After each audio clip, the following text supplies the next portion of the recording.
In this video, I just want to review a few things about hypothesis tests that I found some students still had a little bit of issue with. So this comes from the Open Intro Stats book.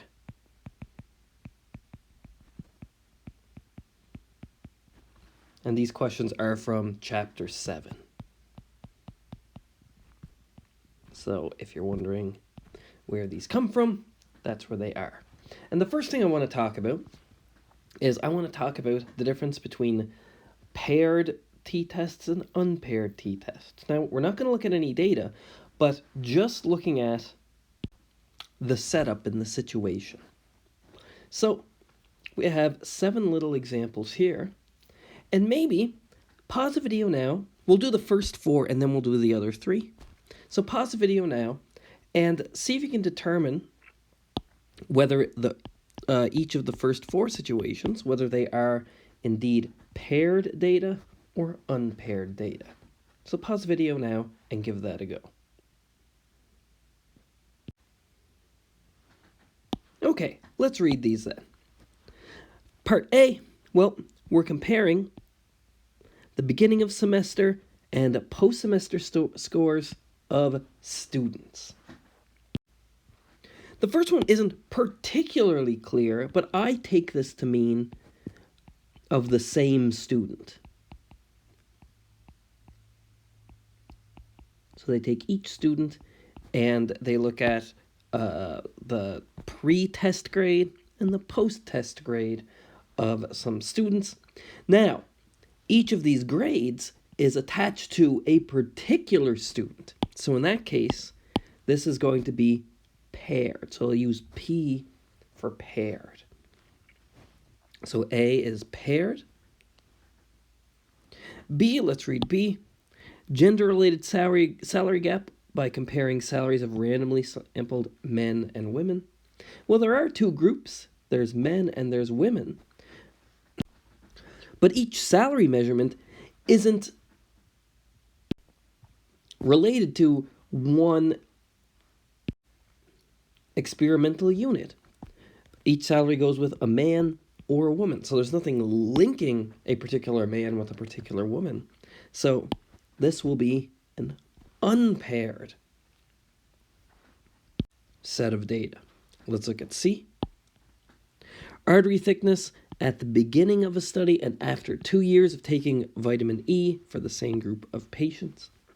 Again, in this case, well, you're looking at measurements before and after. Whenever you see situations like that, that's a strong indication that this is going to be a paired set of data. And what is the observational unit or the experimental unit that's linking the measurements? It's each patient. So each patient has a before and an after artery thickness. So this is a paired experiment. And let's look at the last one. Effectiveness of a diet regimen comparing before and after weights of subjects. Again, you see this before and after. So this would be a paired experiment. All right, for extra practice, let's do the last 3. Again, pause the video and see if you can work out if they are paired or unpaired. Okay, so the first one, if Intel stock and Southwest Airlines stock have similar rates of return, so they sampled 50 days and recorded the stock price of Intel and Southwest on those same days. So in this case, you have a stock price for Intel and a stock price for Southwest that's paired by the day. So each day has an Intel stock price and a Southwest stock price. So this one would be paired.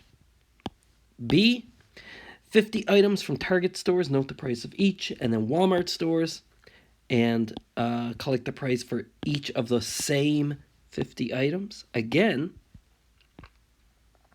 in this situation, we have a price at Target and a price at Walmart for each of the 50 items, and they're the same item. So each item has a measurement from Target and a measurement from Walmart. So this again is a paired set of data. And finally, well, if we have the difference in average SAT scores for students at one high school versus another in the school district, so what do? They take a random sample of 100 students from each high school. Well, in this case, each SAT score is just paired to one student at one school. So there isn't a linking experimental unit between a measurement at the first high school and the second high school. So in this case, because there's no linking experimental unit, this is going to be an unpaired set of data. Here's an example of some paired data, and all I want to do here is I want to talk about how to set up your null and alternative hypotheses. I find that students are still kind of struggling with that. So let's talk about this. So here we have a Friday the 13th study, and basically what it's saying is it's counting the number of hospital admissions between Friday the 13th and the week before Friday the 6th. And they are at the same hospital, so you can indeed pair them. And we find that we have a difference of negative 3.33 hospital admissions with this standard deviation and an N of 6. So we're asked if there is a difference between the average number of traffic-related accidents on the 6th and the 13th. Note that they don't give a direction here. So they're not asking if Friday the 13th has a greater number. They're just asking if there is a difference. And remember, this is a paired experiment, so really this is a one-sample hypothesis test where the sample are the differences.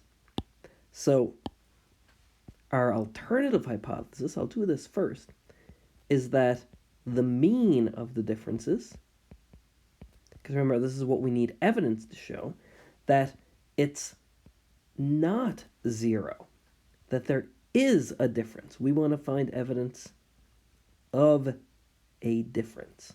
That's what we need evidence for, and that's when the mean isn't 0.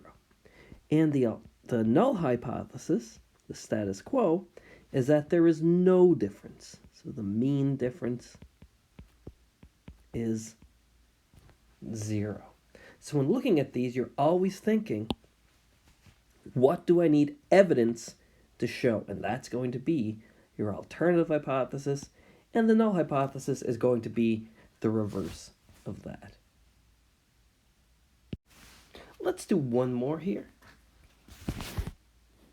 So here we have a poll that evaluates support for drilling of oil and natural gas off the coast of California.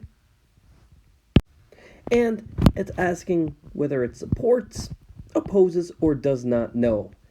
And it's asking, it does it in two groups, for college grads and not college grads.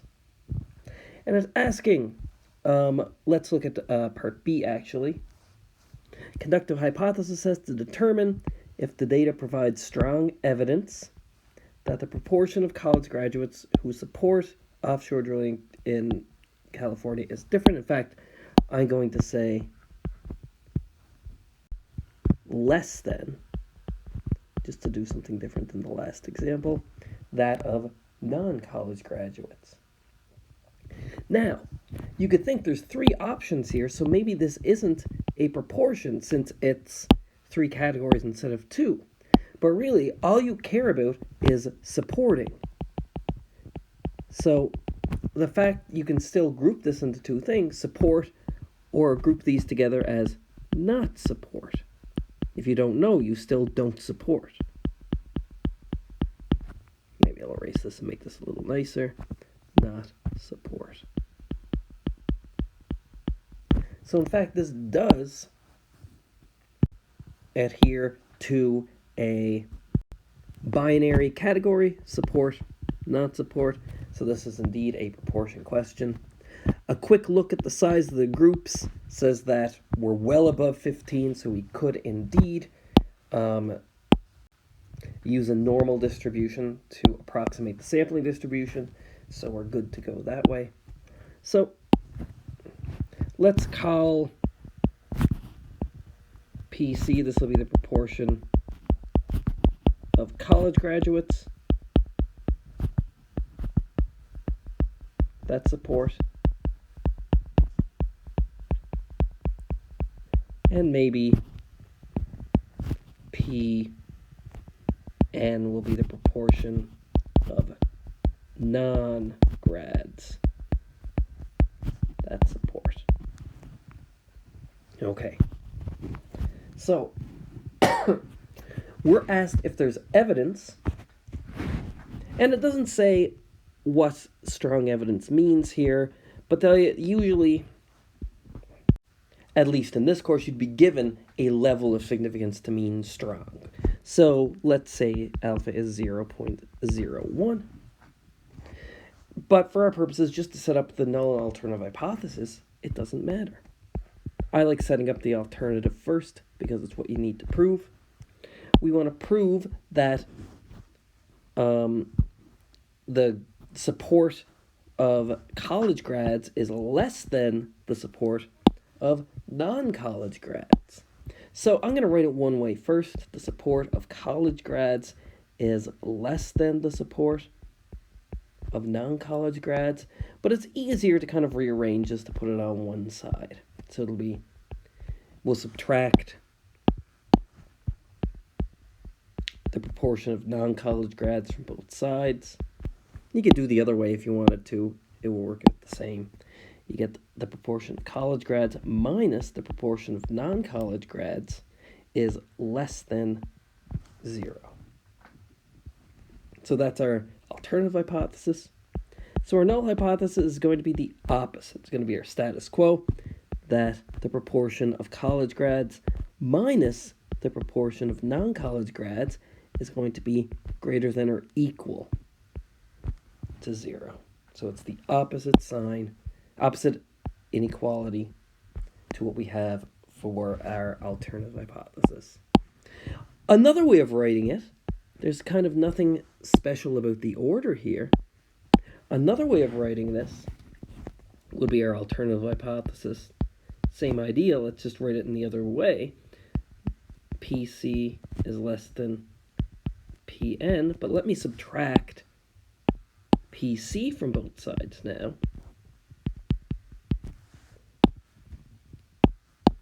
And now you'd get that the proportion of non-college grads minus the proportion of college grads is greater than 0. All I did was kind of flip these guys. If I flip these guys, it makes this negative, so it turns this into a greater than 0.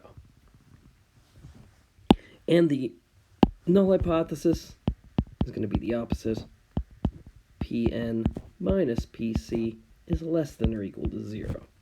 So both of these, in blue and in black, are literally the same thing. Either one of these is totally fine for a null and alternative hypothesis. So that's basically everything that we're going to cover in this course. I do want to talk about what you'll see in future statistics courses. So the next course at Cape Breton University is Math 1211, and even if you don't take that course and you take other statistics courses after this, you'll probably see the same types of things. So one thing that we didn't cover but is really important is assessing normality. So if we have a data set, what is the likelihood that it is indeed coming from a normal distribution?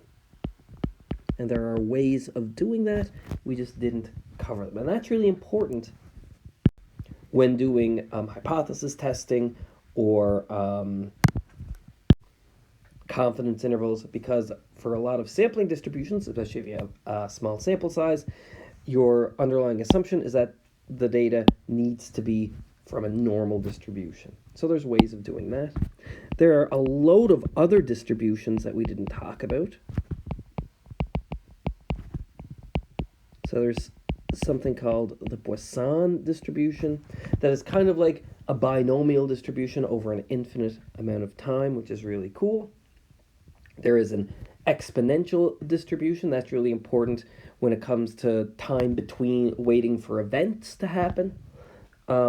There's distributions in terms of variance, and distributions of variance is a little bit different, and that's usually something called a chi-squared distribution. There's lots of other distributions out there that we didn't even have time to cover. A third thing that you'll see is multiple regression and nonlinear regression.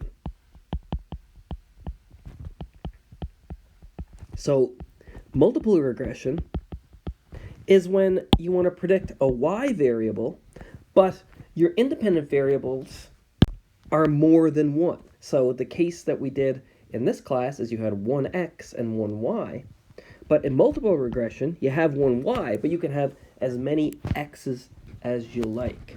And it gets a little more complicated because each variable can kind of affect the other in some sense, so you have to be really careful. And another type of regression is nonlinear regression. So we dealt with where the data fit a straight line, but we've seen data that doesn't fit straight lines. Maybe it fits a different curve, like an exponential or maybe a quadratic. And there are ways of dealing with that as well.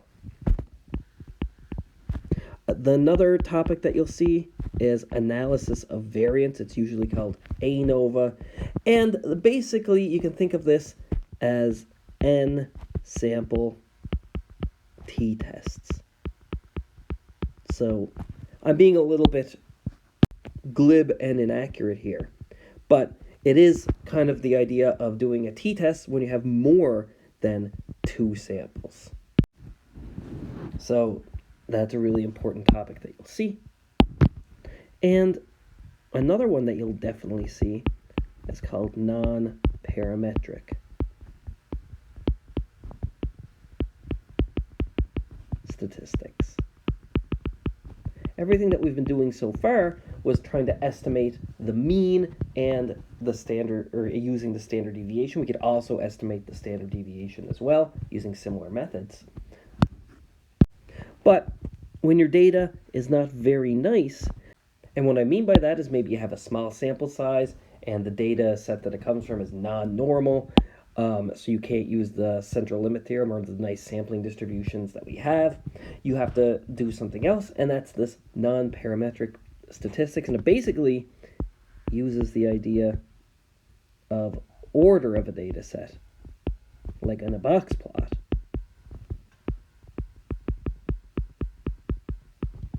To do similar things like confidence intervals and hypothesis testing.